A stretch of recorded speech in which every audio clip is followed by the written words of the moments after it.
میرا بہت دل چاہے تمہارے امریکہ اور کینیڈا میں جتنے بھی علماء سال 4 مہینے چلے لگائے ہوئے، یا وہ علماء جن کا وقت بھی نہیں لگا ابھی، میرا دل چاہتا ہے یہ بجائے کسی دارالعلوم میں یا کسی بڑے علمی مرکز میں خدمت تلاش کرنے کے، یہ اپنی اپنی مسجدوں کو علم کے حلقوں سے آباد کر لیں، اپنی مسجدوں کو مدرسہ بنا لیں۔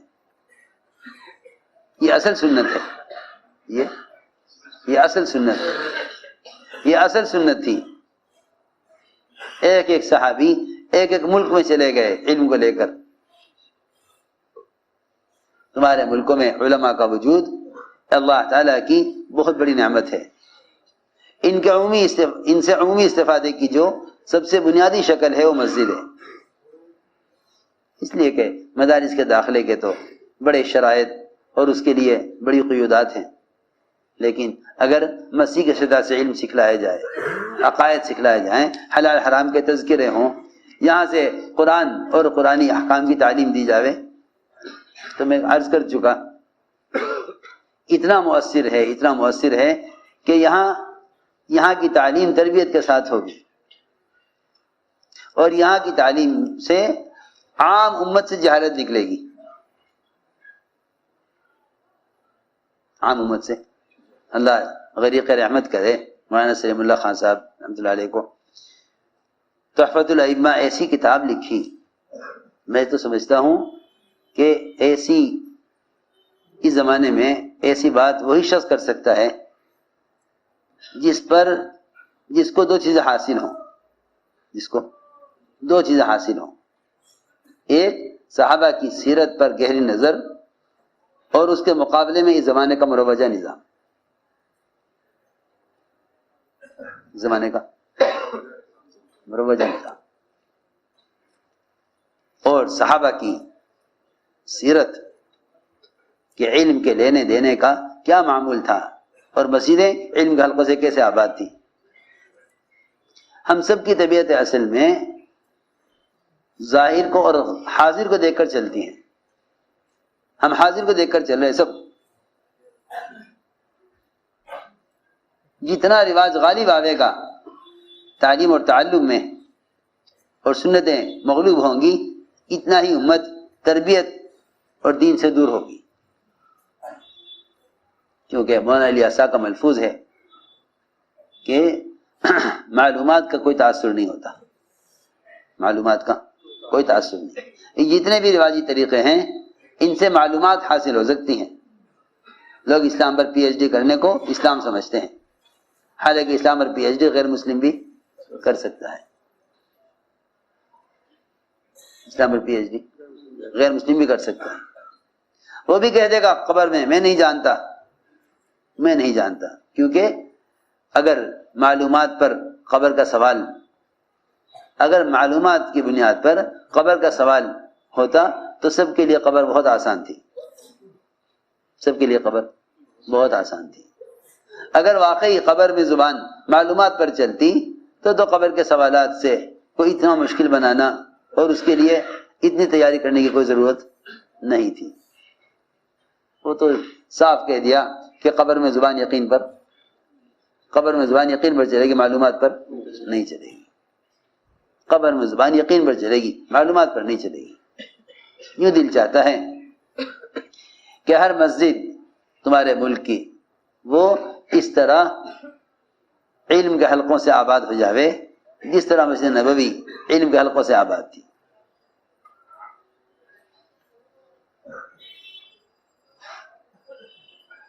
سارا نظام ہی مسیح سے چلتا تھا، تو میں نے عرض کیا کہ مسائل علماء کی صحبت اور مجالس سے حاصل کرو، یوں نہیں کہ معلوم ہے یہ مسئلہ فلاں جگہ سے معلوم ہو جائے گا۔ تعلیم اور تعلم جب تک مسجد کی سطح پر نہیں آئے گا اس وقت تک عام امت سے جہالت ختم نہیں ہوگی۔ تمہارا گشت ہو حضرت ابو ہریرہ کی طرح علم کے حلقوں میں جوڑنے کے لیے، اور تمہاری مسجد میں اس گشت کے دوران تعلیم کا حلقہ ہو، لیکن میں یہ بھی کہوں گا کہ تبلیغ میں تعلیم کا تاثر، تبلیغ میں تعلیم کا جو ہے تصور صرف فضائل تک ہو کر رہ گیا. تبلیغ میں تعلیم کا تصور صرف فضائل تک ہو کر رہ گیا، حالانکہ فضائل تو فرض علم کے حاصل کرنے کا ذریعہ ہے. فضائل کا علم، میری بات ضرور توجہ سننی پڑے گی بہت. فضائل کا علم فرائض کے علم کے حاصل کرنے کا ذریعہ ہے. لوگوں نے ذریعے کو اصل سمجھ لیا. فضائل کے علم سے جہالت ختم نہ ہوگی، فضائل کے علم سے جہالت ختم نہ ہوگی. اس جہالت کو ختم کرنے کے لیے فرائض کا علم تھا. لوگ سمجھے تبلیغ میں فضائل کا علم، بس مسائل کے علم سے کوئی مطلب نہیں، مسائل کے علم سے کوئی مطلب نہیں. حالانکہ فضائل کا علم اس لیے تھا تاکہ مسائل کے علم کی رغبت پیدا ہو. جہالت تر کی وعید سن کر جہالت کا خوف پیدا ہو، جہالت کا خوف پیدا ہو، جہالت کی وعیدیں سن کر، علم پر وعدے سن کر علم کا شوق پیدا ہو. ہاں، اس لیے تبلیغ میں علم سے دونوں لائن کے علم کو زندہ کرنا مقصود تھا، مسائل کا بھی اور فضائل کا بھی. یہ فضائل کا علم اس لیے تھا تاکہ مسائل کے علم کی طرف آوے، مسائل کے علم کی طرف آئے. میری آپ سب سے درخواست ہے، تم جتنے ماشاءاللہ علماء تشریف لائے ہیں، اس جہالت اور فنون کے ماحول سے جنہوں نے ساری دنیا کو جہالت میں ڈبویا ہے، جن کا کام ہی یہی ہے کہ امت کو اس جہالت میں غرق کریں کہ فنون علم ہیں، جو اپنے فنون سے ساری دنیا کو جہالت میں ڈالے ہوئے ہیں. ہمیں چاہیے کہ ان ملکوں میں علم کے مراکز اور علم کے حلقے مساجد کی سطح پر اور علم کے مراکز قائم کریں، تاکہ وہاں سے سارے عالم میں علم کی آواز لگے، جہاں سے سارے عالم میں فنون کی آواز لگ رہی ہے.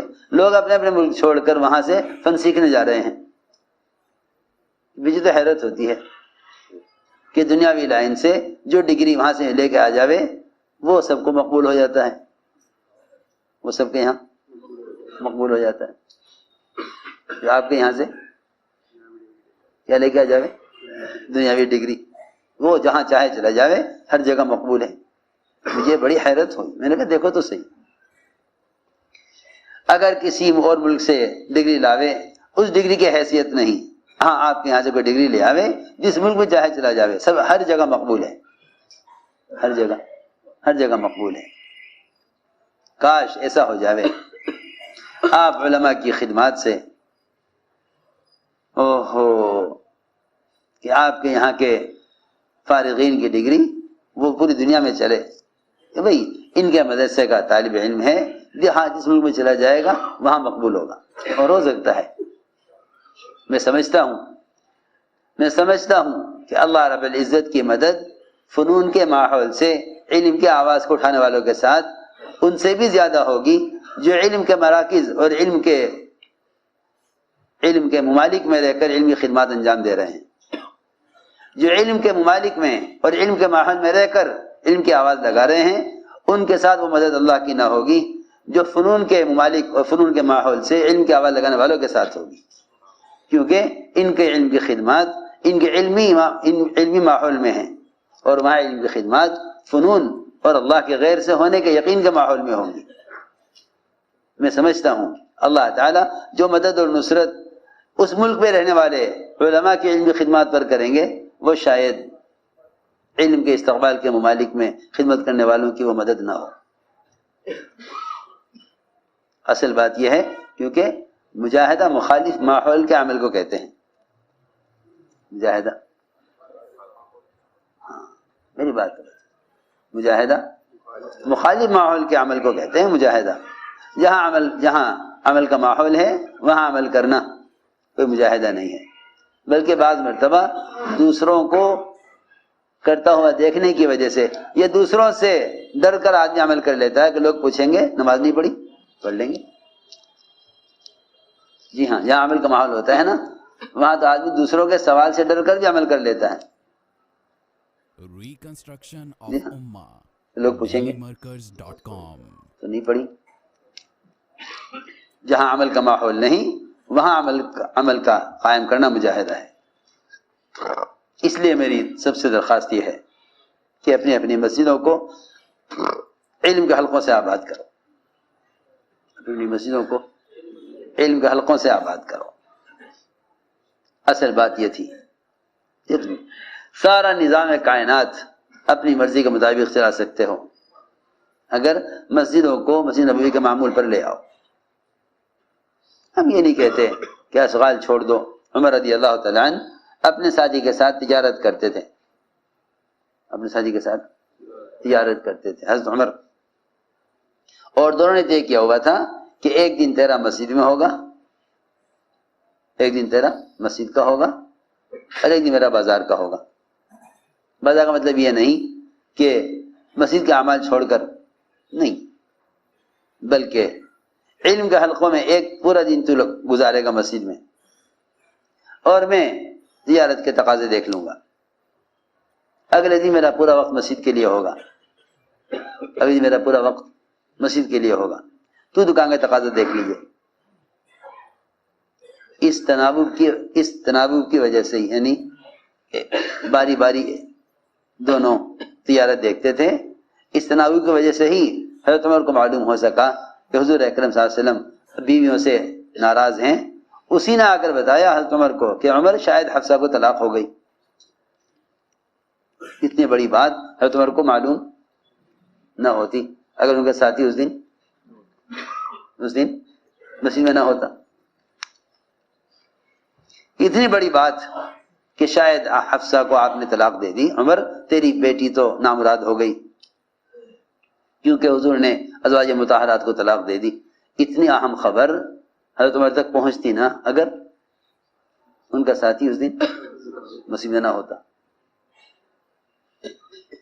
ہمارے ساتھیوں کا حال یہ ہے کہ سب ہی اگر گھر میں 4 مرد ہیں تو چاروں کمانے میں. میں کن سے کہتا ہوں بھائی تمہارے یہاں باپ ہیں، دادا ہیں، فارغ ہو گئے، ریٹائرڈ ہو گئے، مسجدوں میں پڑھی جامیں، کھوٹا بن جامیں مسجد کے، آنے والوں کو دعوت دیں، نماز سکھلا دیں، کلمہ یاد کرا دیں، قرآن کی چھوٹی چھوٹی صورتیں سکھلا دیں.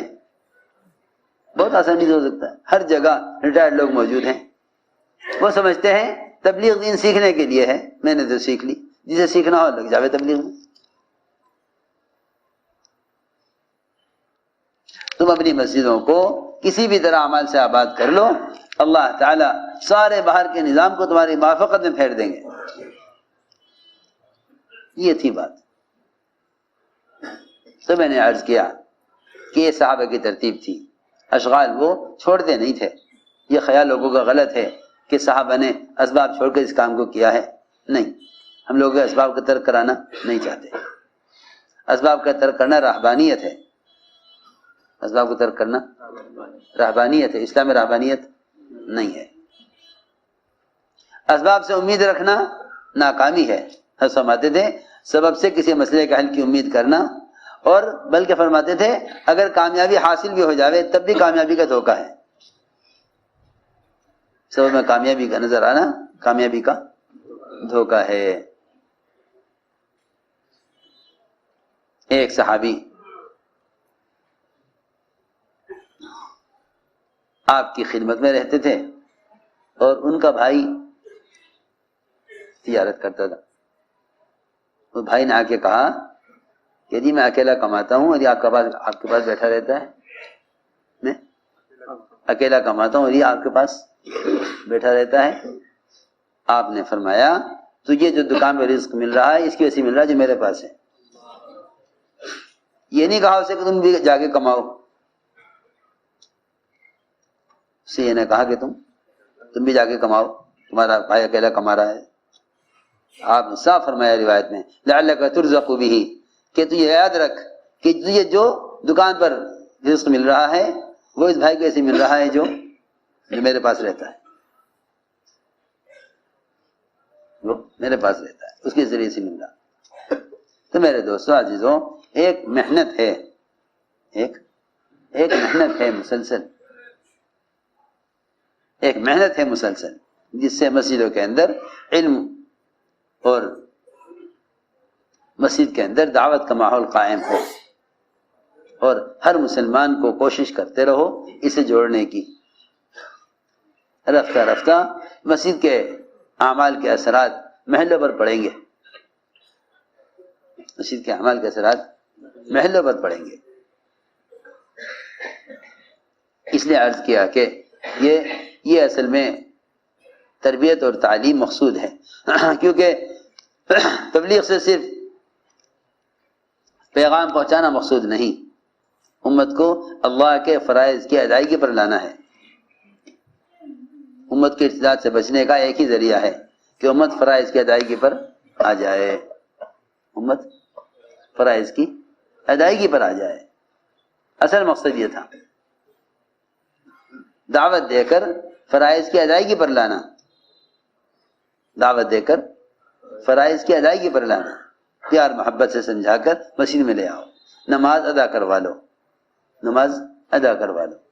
اور یہ یقینی بات ہے کہ امت جو شخص نماز پر قائم ہوگا وہ ارتداد سے بچا رہے گا.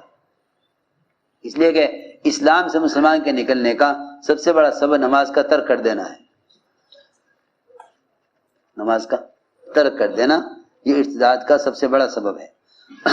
جتنی چاہو اس کے لیے تنظیمیں بنا لو ارتداد کو روکنے کے لیے، اور جتنے چاہے پمفلیٹ چھاپ لو، جو چاہے کر لو.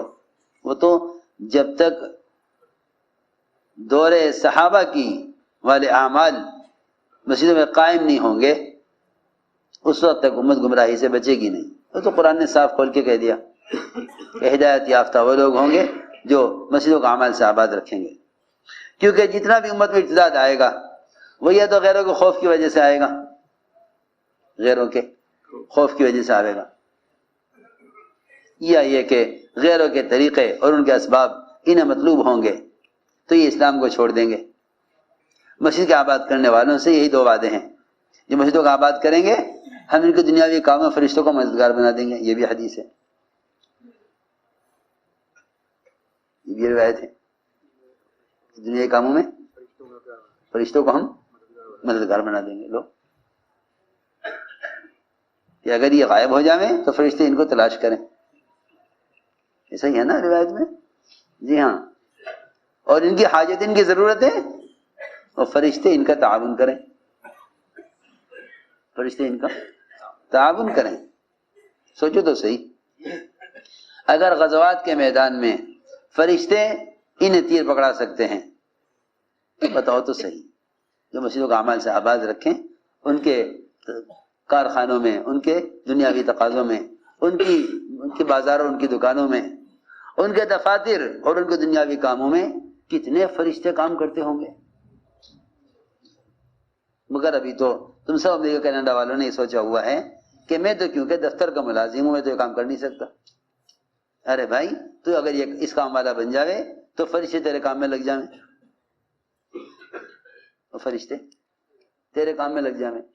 اللہ کی وہ مخلوق جن کو اللہ نے خاص قوت سے نوازا ہے، اللہ نے ان کو خاص قوت سے نوازا ہے، وہ تیرے کام میں یقینی طور پر لگ جائیں گے. تو اللہ کے کام میں لگ جا. مولانا صاحب یقین سے فرماتے تھے ان تنصر اللہ ینصرکم، تم دعوت کے کام میں لگو اللہ تمہارے کام میں فرشتوں کو لگا دیں گے. یقینی بات ہے.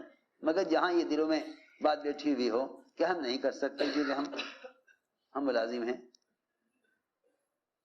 اپنے کاموں کو فرشتوں سے لینا چاہو، دنیاوی کاموں کو فرشتوں سے لینا چاہو تو اپنے آپ کو مسجد والا بنا لو. اللہ تعالیٰ کا یہ بھی وعدہ ہے قرآن میں ہاں اپنے غیر کا خوف ان کے دلوں سے نکال دیں گے، غیر کا خوف ان کے دلوں سے. لم یخشى الا اللہ، قرآن کی آیت ہے. لم یخشى